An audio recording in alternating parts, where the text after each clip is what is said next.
Good evening, Star Peoples. I'm your host, friend, and life coach, Mrs.Divine, and I bridge the gap between intuition and intelligence. Fly high, fly high. A great way to develop your intuition and inner peace is to balance your chakras. Your chakras are vortexes of energy where your consciousness is channeled through. This allows your consciousness to grow if you actually balance your chakras. It's important to remember that your chakras will need to be recalibrated often, like an oil change or a tune-up for a car. If one of your chakras or more are not flowing harmoniously, then this will affect all of your chakras. When your chakras aren't in tune, you tend to take in more energy than you give out. So then the energy is just stored in the body, and others are able to zap it from you. There are 7 major chakras. We want to be able to acknowledge and manage our own energetic flow. We can do this by intentionally giving and receiving energy.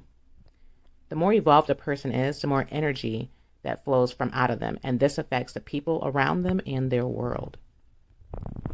The chakra we will discuss today is the root chakra, aka the Muladhara. The root chakra connects us physically to the earth's energy. If this chakra is healthy, we will have a good self-image, and we will feel as if we have stability in life. If this chakra is unhealthy, we will have self-doubt, feel insecure, and we will focus on all the things that we either have or do not have. Here are some things you can do today to maintain your root chakra health.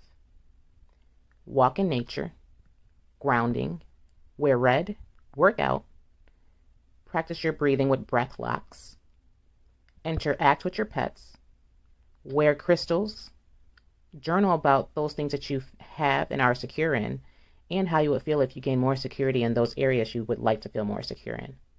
Meditate using the Gyan Mudra, which is the hand position where your index finger touches your thumb and it makes like a OK type of symbol with your hands, and practice deep breathing while holding both hands in that position. You can also go outdoors and do an activity like a bonfire. You can grow plants or look at plants. You can stargaze or you can sun gaze. Now, if you're not sure if you actually need to balance out this area, this root chakra, then ask yourself a few questions. Number 1, how's your diet? 2, what's your sleeping pattern? 3, do you have an active workout routine? And 4, how do you connect to the earth? Thank you, Star Peoples, for joining me today. May this information serve you well and you use it to further your knowledge and discovering who you are.